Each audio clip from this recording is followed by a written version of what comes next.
ஒரு விஷயத்தை யோசிச்சு பாருங்களேன். கெமிஸ்ட்ரியில நாம படிச்சிருக்கிறோம் ஒரு ஸ்ட்ராங் பேஸ். அது ஒரு நல்ல நியூக்ளியோஃபைலாகவும் செயல்படும்னு. ஹம், ஆமா. அப்போ பொட்டாசியம் ஹைட்ராக்சைடு அதாவது KOH மாதிரி ஒரு ஸ்ட்ராங் பேஸை நம்ம பயன்படுத்தினா அது நேரா போய் கார்பனை தாக்கி நியூக்ளியோஃபிலிக் சப்ஸ்டியூஷன் ரியாக்ஷனை வேகமா நடத்தணும் இல்லையா? ஆமா, தியரி படி அப்படிதான் நடக்கும். ஆனா உண்மையில என்ன நடக்குது? நாம ஆல்கஹாலிக் KOH பயன்படுத்தும் போது அது சப்ஸ்டிடியூஷனுக்கு பதிலா எலிமினேஷன் ரியாக்ஷனை தான் அதிகமா செய்யுது. ஏன் இப்படி ஒரு குழப்பம்? இந்த கேள்விக்கான பதில தான் நாம இன்னைக்கு ஆழமா பார்க்க போறோம். மிகச் சரியான கேள்வி. இன்னைக்கு நாம அலச போற விஷயம் உங்க பாடத்திட்டத்திலிருந்து unit 6 halo alkanes and halo அரீன்ஸ்ல வர்ற கெமிக்கல் ரியாக்ஷன்ஸ். இது வெறும் ஒரு பாடம் இல்ல. ஆர்கானிக் கெமிஸ்ட்ரியோட ஒரு முக்கியமான திருப்பு முனைனே சொல்லலாம். கரெக்ட். ஆமா, இது ரொம்ப முக்கியம். ஏன்னா இதுதான் ஆர்கானிக் கெமிஸ்ட்ரியோட இதயம் மாதிரி. உங்க கையில ஒரு ஹெலோ ஆல்கேன் இருக்கு. அதுல இருந்து ஒரு ஆல்கோஹால் தயாரிக்கணுமா, ஒரு ஈத்தர் தயாரிக்கணுமா, இல்ல ஒரு ஆல்கேன் தயாரிக்கணுங்கிறத தீர்மானிக்கிறதே இந்த ரியாக்ஷன் பாத்வேஸ் தான். சரி, இதோட அடிப்படையில என்ன இருக்குன்னு விரிவாக பார்ப்போம். கண்டிப்பா. மிக எளிமையான அளவுல சொல்லணும்னா, ஒரு ஹெலோ ஆல்கேனை ஒரு சுருட்டி வைக்கப்பட்ட வில், அதாவது ஒரு லோடட் ஸ்ப்ரிங் மாதிரி கற்பனை பண்ணிக்கோங்க. ஓகே. அதுல இருக்கிற கார்பனுக்கும் ஹாலஜனுக்கும் இடையிலான CX பாண்ட் அது போலாரா இருக்கும். அதாவது ஒரு பக்கம் பாசிட்டிவ், ஒரு பக்கம் நெகட்டிவ் சார்ஜோட. அந்த ஹாலஜன் ஒரு நல்ல லீவிங் குரூப், அதாவது சுலபமா வெளியேறக்கூடிய ஒரு தொகுதி. சரி. இப்போ நீங்க அந்த ரியாக்ஷனை எப்படி ட்ரிகர் பண்றீங்கங்கறத பொறுத்து, என்ன மாதிரியான நியூக்ளியோஃபைல் பயன்படுத்துறீங்க, என்ன சால்வெண்ட், என்ன வெப்பநிலை, அந்த வில் வெவ்வேறு விதமா தன்னோட ஆற்றலை வெளிப்படுத்தும். அருமையான உருவகம். அந்த ஆற்றல் வெளிப்பட 3 முக்கிய வழிகள் இருக்கு. ஒன்னு SN2, அதாவது டைரக்ட் டிஸ்பிளேஸ்மெண்ட். டைரக்ட் டிஸ்பிளேஸ்மெண்ட்னா ஒரு சக்தி வாய்ந்த நியூக்ளியோஃபைல் ஒரே பாய்ச்சல்ல கார்பனை தாக்கி ஹாலைட ஒரே அடியில வெளியே தள்ளிடும். இது ஒரு சிங்கிள் ஸ்டெப் ராக்கெட் மாதிரி. ஓகே. இரண்டாவது SN1. இது கார்போகேட்டையான் பாத்வே. இது ஒரு 2 படி நிலைவினை. முதல்ல ஹாலைடு மெதுவா வெளியே போகும், ஒரு கார்போகேட்டையான் இன்டர்மீடியேட் உருவாகும், அதுக்கப்புறம் தான் நியூக்ளியோஃபைல் தாக்கும். அப்போ இது கொஞ்சம் ஸ்லோவா நடக்கும். ஆமா, முதல் படி ஸ்லோ. மூன்றாவது எலிமினேஷன், அதாவது நீக்க வினை. இங்க நியூக்ளியோஃபைல் கார்பனை தாக்குறதுக்கு பதிலா ஒரு பேஸா மாறிடும். பேஸா மாறிடுமா? ஆமா, மாறி பக்கத்து கார்பன்ல இருக்கிற ஒரு ஹைட்ரஜனை இழுத்துரும்.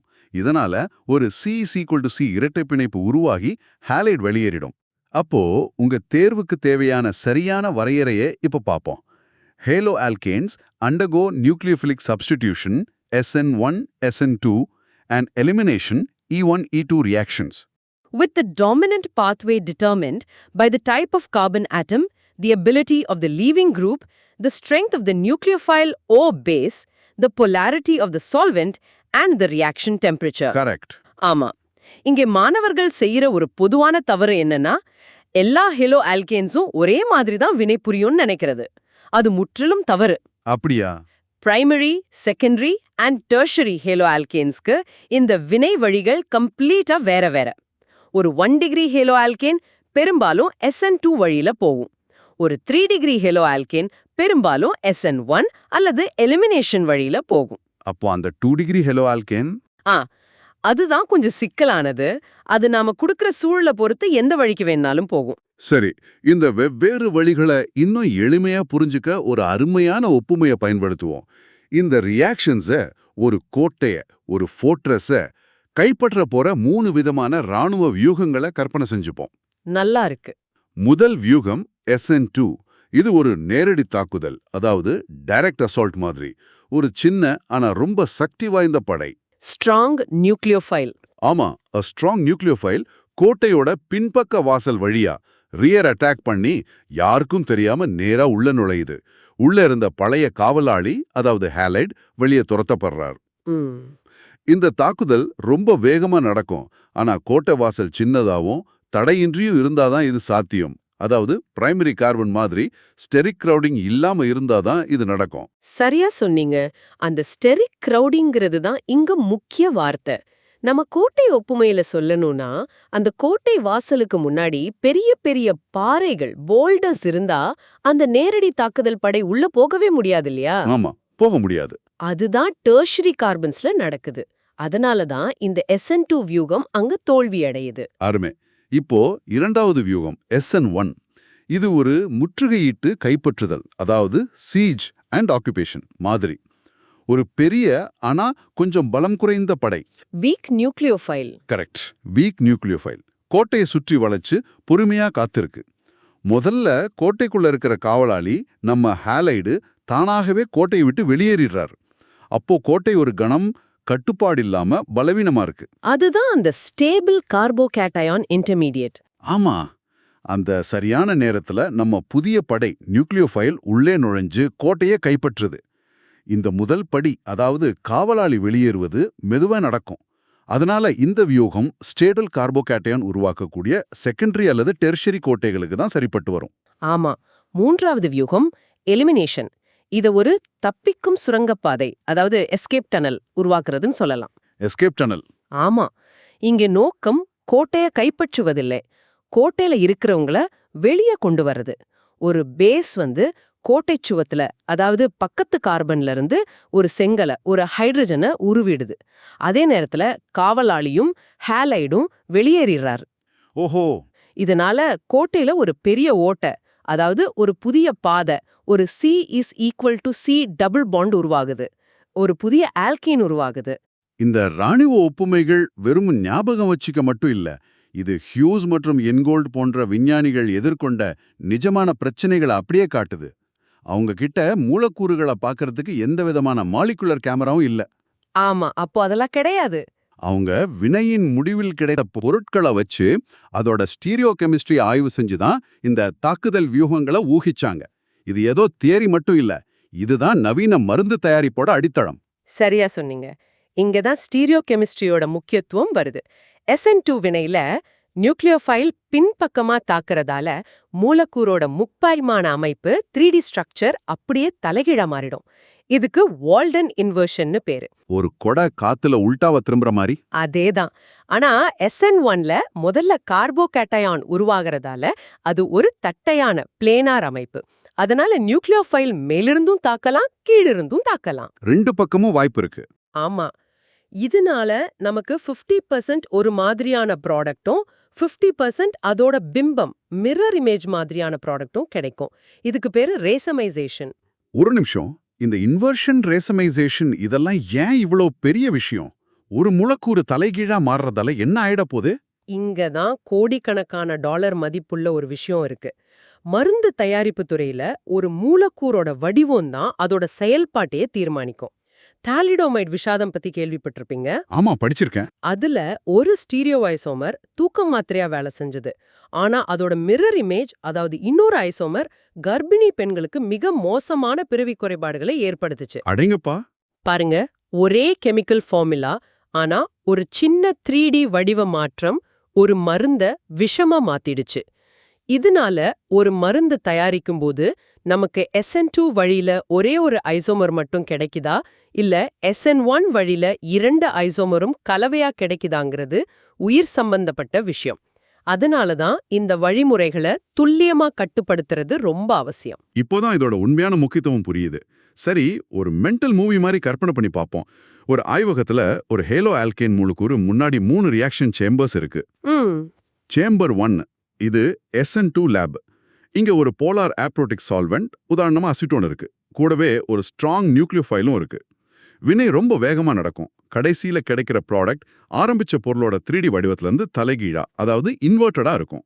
ஆமா, அந்த ஏப்ராட்டிக் சால்வெண்ட்னா என்னன்னு தெளிவுபடுத்திடுறேன். ஏப்ராட்டிக்னா ஹைட்ரஜன் பாண்ட் உருவாக்க முடியாத சால்வெண்ட். அது ஏன் முக்கியம்? இது ஏன் முக்கியம்னா, இது அந்த ஸ்ட்ராங் நியூக்ளியோஃபைல சுத்தி வளைச்சு அதோட சக்தியை குறைக்காது. அதனால நியூக்ளியோஃபைல் சுதந்திரமா முழு பலத்தோட போய் தாக்க முடியும். அதனாலதான் SN2 வினை வேகமா நடக்குது. இப்போ சேம்பர் 2 SN1 லேப். இது ஒரு மெதுவான வழி. ஓகே.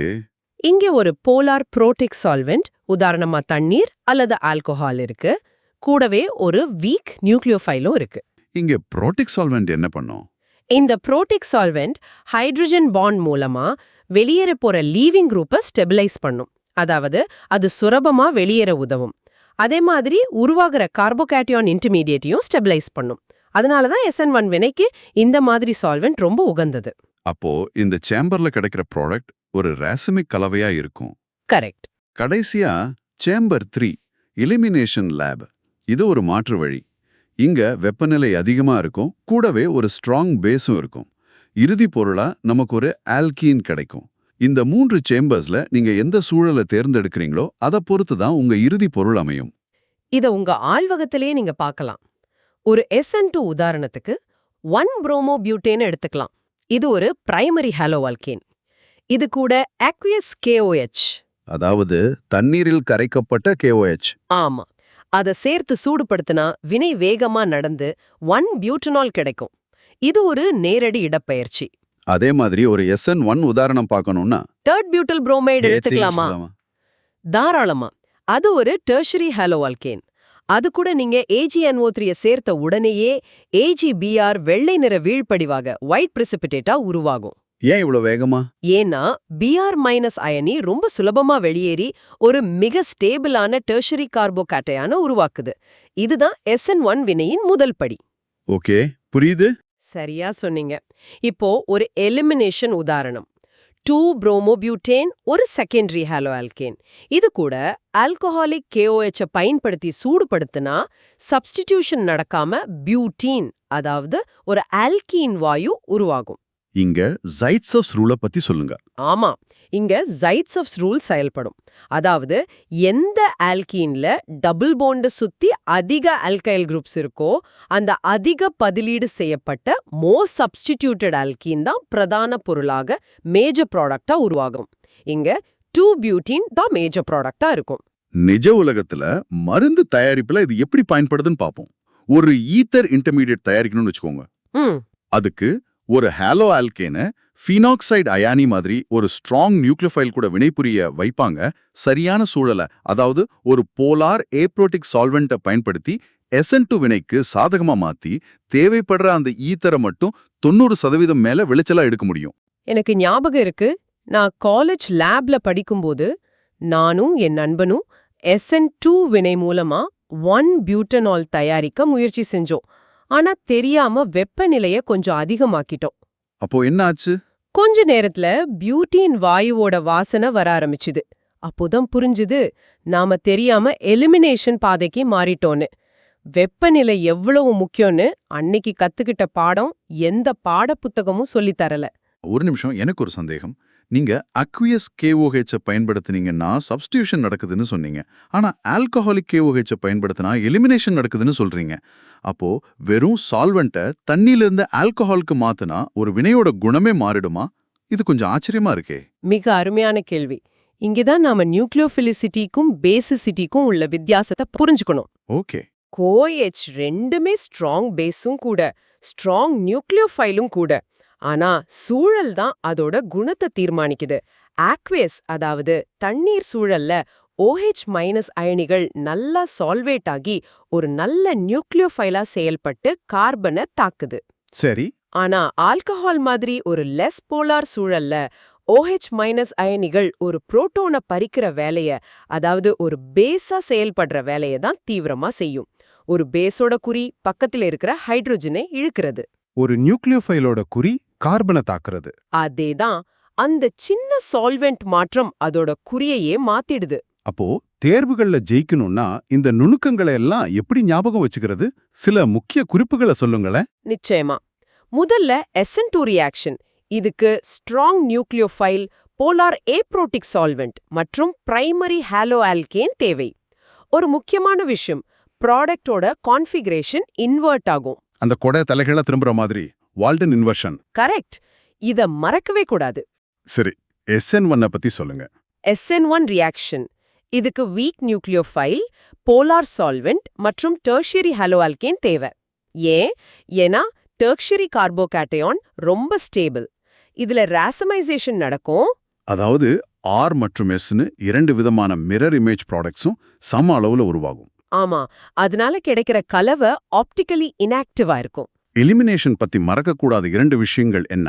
எலிமினேஷனுக்கு அதிக வெப்பநிலை மற்றும் ஸ்ட்ராங் பேஸ், ரொம்ப சாதகமான சூழல். இதுதான் சப்ஸ்டிடியூஷனுக்கும் எலிமினேஷனுக்கும் உள்ள முக்கிய வேறுபாடு. அதுலயும் ஜைட்ஸஸ் ரூலை ஞாபகம் வச்சுக்கோங்க. The more substituted alkene is the major product. கடைசியா அந்த குழப்பமான செகண்டரி ஹாலோ ஆல்கேன்ஸ், அவங்கள எப்படி சமாளிக்கிறது? அதுதான் சவாலான பகுதி. Secondary hollow alkanes SN1, SN2, E1, E2 ன்னு 4 பாதையிலும் போக முடியும். அதனால உங்களுக்கு கொடுக்கப்பட்டு இருக்கிற வினையின் சூழல, ரியாக்ஷன் கண்டிஷன்ஸ ரொம்ப கவனமா பார்க்கணும். சால்வெண்ட் என்ன, வெப்பநிலை எவ்வளோ, பேஸோட வலிமை எப்படி இருக்கு, இதெல்லாம் பார்க்கணும். ஆமா, இதையெல்லாம் வச்சுதான் நீங்க ப்ராடக்ட்டை தீர்மானிக்கணும். இது ஒரு டிடெக்டிவ் வேலை மாதிரி.